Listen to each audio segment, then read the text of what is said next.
Hey, what's going on, everybody? My name is Asian Psycho, and I am bringing you guys what is going to be the 46th chapter, I believe, of the Exploring the Arsenal series featuring me, Asian Psycho, aka Sniper98. I know I've been neglecting to do the Exploring the Arsenal reviews, but as of late, I have gotten very busy, as most of you guys probably know by now if you guys have been watching my videos quite frequently. And before, in the previous episodes, I mentioned that I had taken up a summer class. Not only that, but I've also applied for and have received another part-time job on top of my other one, which involved me just helping out my dad with certain stuff. So, but anyways, in any case, that means I'm very busy, so reviews like this will not come as frequently. So I do apologize for that. But after my class is done, after I'm settled into my job, most likely I will be able to balance things out much more efficiently so that I can get you guys more views. But in any case, enjoy this video for what it is, and let's get started. So once again, this is going to be the GP Standard variant of the SG550 family, the SG550. This is a I was about to say Swedish made, but I caught myself. It's actually a Swiss-made gas-operated assault rifle. So I did take that information from Commander's Wiki. All the information in terms of statistics are being taken from Commander's Wiki. So a very big thank you to the guys over at Commander's Wiki for that. Anyways, let's get started on the statistics of the SG550. So, a little bit of background information. It does cost 1100 GP a day. And earlier today, at the time I was recording, I'm recording this commentary on Thursday, June 21st, and as of that day, after the unscheduled maintenance patch, for some reason, Nexon has removed all the one-day weapon durations. So I don't know when this review will go up. Hopefully later today, or maybe tomorrow at the most. But for some reason, Nexon took out the one-day duration, like sales purchases, whatever you want to call them, from the shop, which a lot of people are very angry about. I mean, myself included, because even though it doesn't matter for me personally, because I've got a boatload of GP lying around, most other people don't have 700,000 GP just sitting in their inbox waiting to be used. So most people are really pissed off at Nexon right now because they've removed, for whatever reason, the one-day sales duration thing on their on all GP weapons in the shop. And I don't know if that pertains to NX weapons as well, but because I haven't checked, but I'm assuming they also did that for NX weapons as well. So NX weapons, not too much. It doesn't really matter too much for them because most people buy them for either permanent or something like that. In my case, anyway. But for GP weapons, that's actually a huge blow to people who don't have a lot of GP and they can only afford to buy them for one day duration. So, Nexon, if you're listening to this video, which I highly doubt you will, but anyways, it's worth a try, please bring out the one day durations. Most people are annoyed with you because you did remove them, so please bring them back. Anyways, that's how much it costs. The SG550 costs 1100 GP a day for one day, and it does cost 5,390 GP for a week. And it is unlocked at Master Sergeant 3. And moving on to the statistics of the SG550. The SG550 apparently, according to Combat Arms Wiki, has 35 damage. Now, I highly disagree with that because it doesn't seem to have 35 damage. It honestly feels like it has like 34 or 33, but in any case, the SG550 is intended to be a very weak assault rifle, and it is clearly a weak assault rifle. I mean, the FAMAS, whatever you want to call it, had a 36 damage, and already the FAMAS was one of the lowest damaging assault rifles to begin with, and the SG550 is even worse than that. I mean, we're talking submachine gun status here, and at least other submachine guns like the VB-ROPI LPO2 had 35 damage as well, but I mean, its rate of fire was 90 or something like that, so I mean, having 35 damage isn't too bad when you have that high of a rate of fire, but the SG550 is an assault rifle, and assault rifles, don't have that high of a rate of fire, so that means that you're going to have to take quite a few bullets to kill people, and that's not very good. So damage is a very strong con when it comes to the SG550. Moving on to the damage drop-off. The damage drop-off, because the base damage is already so low, the damage drop-off is insanely, is very terrible, to be blunt with you. Really, you shouldn't be using this at range, because although the SG550 has very good accuracy, one of the best accuracies in fact, at 90, your damage drop off, because your initial damage is so low anyway, you're not going to be able to take down people in time. I mean, its damage off is actually pretty good in terms of like damage over range, and how fast your damage drops off over range is actually very good. You almost will not feel a difference, but at the same time, when it takes like 4 or 5 shots to put down someone at a close range anyway, it's going to take you like 5, 6, 7 shots at long range to put someone down at long range as well. So it's like, why even try? So it doesn't have a very good accuracy, which is coincidentally right next at 90 accuracy. So this means that it's as accurate as your AK-47 or your G36E, but it's like, given its damage, very low damage, why would you even bother trying to pick off targets at long range anyway? I mean, if someone's running away from you, because bullet damage is increased to people who are running away from you if you basically shoot them in the back, then that's okay, because at that point any weapon will take down anyone pretty easily and whenever you're shooting someone's back. But most likely that's not going to be the case. So yeah, accuracy, while it may be good, very good in fact, given its damage over range and damage capabilities overall, it's not very apparent, for lack of a better term. So recoil wise, the recoil on the SG550 is at a 63. Now the SG550 is a very unique assault rifle family. In fact, yes, assault rifle family, in that the SG550 has a very unique and rather weird recoil spread and recoil pattern.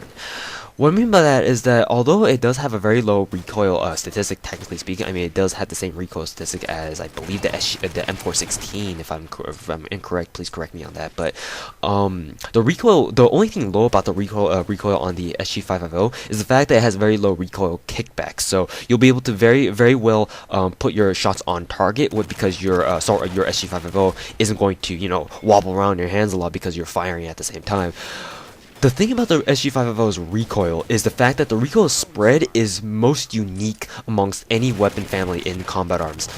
The recoil spread on the SG550 is unique in the fact that your initial spread, when you're not moving at all, you're just standing or crouching, is the highest, or I shouldn't say the highest, what I should say is the largest out of any initial recoil spread of any assault rifle. Yes, that is correct. It's even larger than like say, for example, you had a G36E and you had an M4A1. The G36E, your initial spread on the G36E is very small. In fact, it's extremely accurate because it has a higher accuracy to begin with. The M4A1 isn't as accurate. Maybe it's a little bit less accurate, but it's still very accurate. And the reason for that is because the M4A1's movement recoil is much better, is much tighter. However, the SG550's recoil spread is terrible in both aspects. Even if you're standing still or if you're strafing and running around, it's pretty much goddamn terrible. And that's another of the SG550's downfalls, pretty much, is the fact that the recoil spread is the worst of any assault rifle family in combat arms.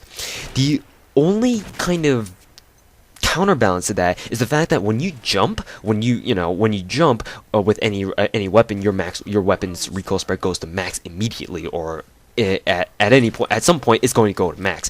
However, the SG550's max recoil spread while jumping is much tighter than it is on any other weapon family. Now that's pretty unique because it would seem as if this would imply that the SG550 family is extremely good for bunny hopping, because the hipfire spread is not that big. However, even then, I don't think that bunny hopping is a viable option, because the recoil pattern on the SG550 is so random that it's hard to predict where the shots are gonna go. Like, when I talk about the luck later on, I'll explain a little bit more what I mean by this, but just know that the recoil spread is among the worst and is among the most unpredictable of any assault rifle family in combat arms.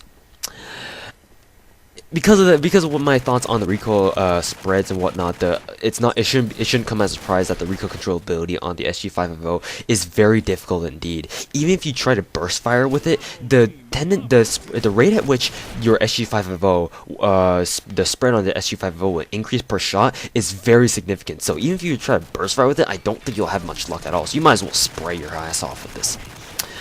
Moving on to the tap fire ability. The tap fire ability is very good on the SG550 because it is meant to be a very high accuracy assault rifle, given that it has 90 accuracy to begin with. But like I said, distance engagements with the SG550 might not be the best,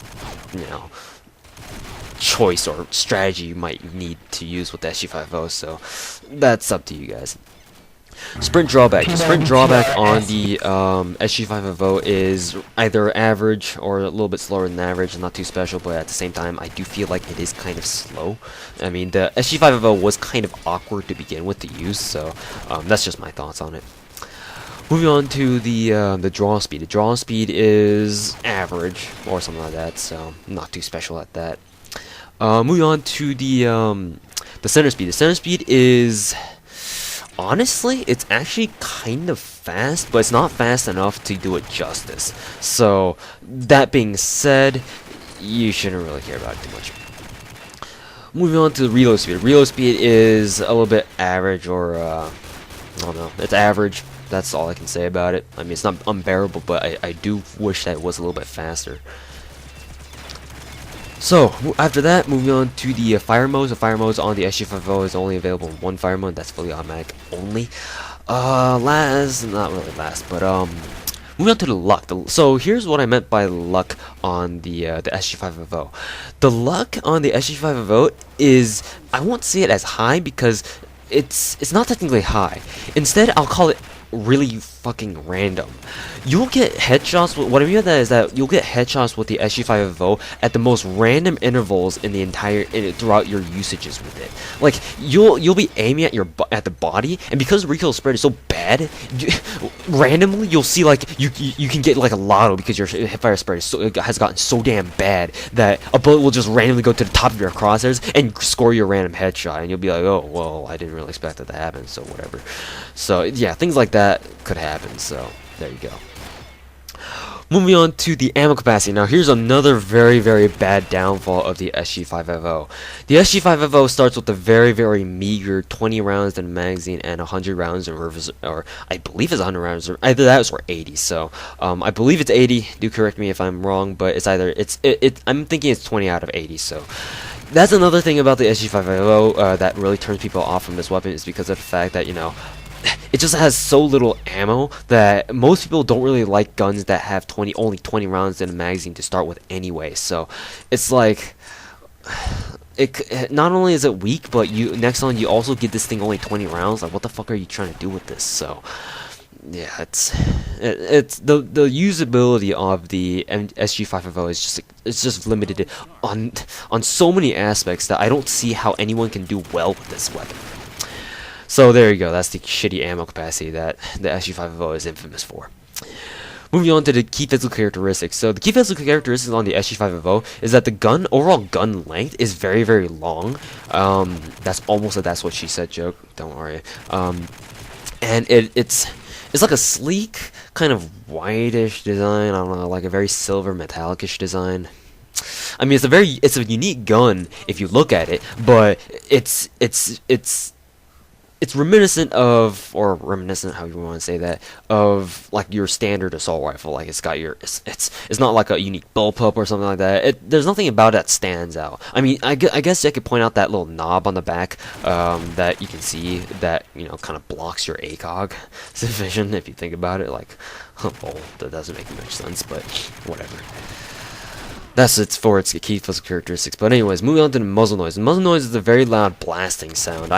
For some reason, I always feel like I always had this kind of Star Wars style heavy repeater rifle kind of vibe from it whenever I fire it. It's like bada bada. So hey, there's my gun imitation. Haha, you guys get to laugh at me even more. Anyways, after that, attachment options. You can attach any kind of attachment on the on your SG550 muzzles, suppressor, or no, what am I saying? Suppressors, magazine modifications, or scopes. And do keep in mind that the gameplay that you're watching on the Greyhammer, I am lagging kind of badly, so I do apologize for that. So I do not recommend suppressors at all. I mean, you're lowering your damage even more than it should be, so it's like, why would you even? Yeah, so magazine modifications are a must. So I mean, in my opinion, anyway. And ACOG sight, I mean, you're gonna have to shoot people at long range anyway. So it's like you might as well have a scope on it. Let's see. Fire team worthy. No, because first of all, you don't have much ammo to begin with. Second of all, it just doesn't do enough damage to fucking zombies. I mean, it says bringing an SG550 to fire team is like bringing like a fucking submachine gun to fire team. It's not gonna do enough damage. It's not gonna put zombies down in time. And even for NPC fire team, it's like why would we bother? So. Moving on to quarantine worthy, I mean, no, by any means. I mean, it doesn't even have fast portability. It doesn't even have enough ammo to keep itself alive, for God's sake. So, yeah, don't even bother. As for my personal opinions on the SG550, the SG550 is a very underrated gun for good reasons. It's basically it has more cons than it does pros, and literally you shouldn't really even use this gun because I mean, how can you even do well with this gun? I mean, it's got shitty damage, it's got shitty portability because its portability is at 55. I think I forgot that until now, but portability is 55, so that's as fast as your AK-47 or your G36E. Or I mean, G36E has 57, so it's not really that much higher, but it is a little bit higher. So it's as heavy as the AK-47. So portability is shit, damage is shit, damage and range is shit because the damage is shit to begin with. Recoil spread is shit, and ammo capacity is shit. So everything about the SG550 where it counts is pretty much shit. The only thing that it's got good going on for it is the fact that its accuracy is very good. One of the best, in fact. But that's not enough, clearly. So yeah, don't even use the SG550 when you unlock it. If you do happen to be lower than Master Sergeant 3, there's not really much to you know, look forward to when using the SG550. It's just a piece of crap that it could seriously use some rebalancing and some buffs to it. But Nexon, instead of actually buffing the SG550, decided to expand the SG550 family so that I need to do even more reviews on every single fucking variant on it. So that's I'll overlook that, but seriously, next time, couldn't you just have buffed the fucking SG550 to begin with? Anyways, the SG550 family will not be completed for a very long time because I think similar to the Dual Scorpions family, the SG550 family is actually very big because Nexon went ahead and made like Mark II variants of every single freaking variant of the SG550 family to begin with. So there you go, and I guess that's their way of buffing the SG550, but come on now. Anyways, thank you very much for watching, guys. The SG550 is a shit gun. Don't get me wrong. It is. That's the end of the story, pretty much. So, if you want to if you want to hear all this in review in about 3 seconds, yes, in 3 words, this is shit. Thank you for watching, guys, and I'll see you guys in the next review featuring the SG550 Mark II, which, thankfully enough, is a very much so better gun. Oh, and I forgot. Yuki.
Round start.